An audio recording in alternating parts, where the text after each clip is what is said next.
In today's video, I'm going to teach you how to scrape any website with n8n. Let's dive into the fascinating world of web scraping, where you can effortlessly collect data from websites and use it however you need. Whether it's for tracking prices, gathering content, or curating data for personal projects, this guide will walk you through setting up a straightforward web scraper using n8n. First things first, open up n8n. This tool is going to be our workspace for building the web scraper. Once you have it open, you're going to want to start by creating a new workflow. This is as easy as clicking on the new workflow button. Let's give it a name. Something straightforward and descriptive like website scraper will do just fine. Naming your workflows clearly can help keep things organized, especially if you plan on making more in the future. Now that our workflow is set up, it's time to add a trigger. Triggers are what kick off the process in n8n, and you have a few options here.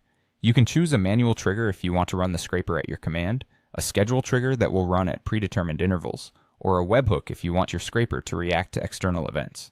For our purposes, a schedule trigger is great if you plan to scrape regularly, say daily or weekly, without having to lift a finger each time.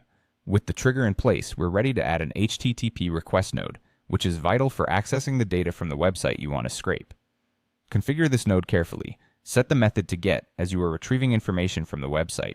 Enter the URL of the target web page where you want to scrape data from in the URL field.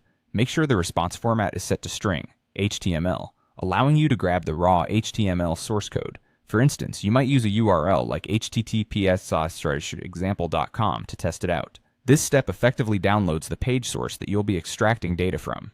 Next, we need to extract the data. You have several options to do this. The HTML extract node, which lets you select elements using CSS selectors, a code node where you can parse through the HTML using JavaScript, or an AI agent that can help with extracting structured information. If you're comfortable with CSS selectors, you might use a selector like h1 for a title, .price for a price tag, or .description for a detailed description.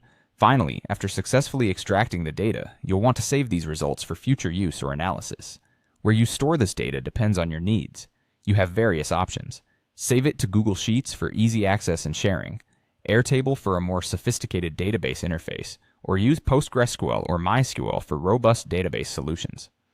Alternatively, Notion offers a flexible workspace for all kinds of data management, and a good old CSV file is perfect for straightforward file-based storage. By following these steps, you'll have a workflow that efficiently scrapes data from your target website and stores it where you need. Thank you for watching, and happy scraping with n8n.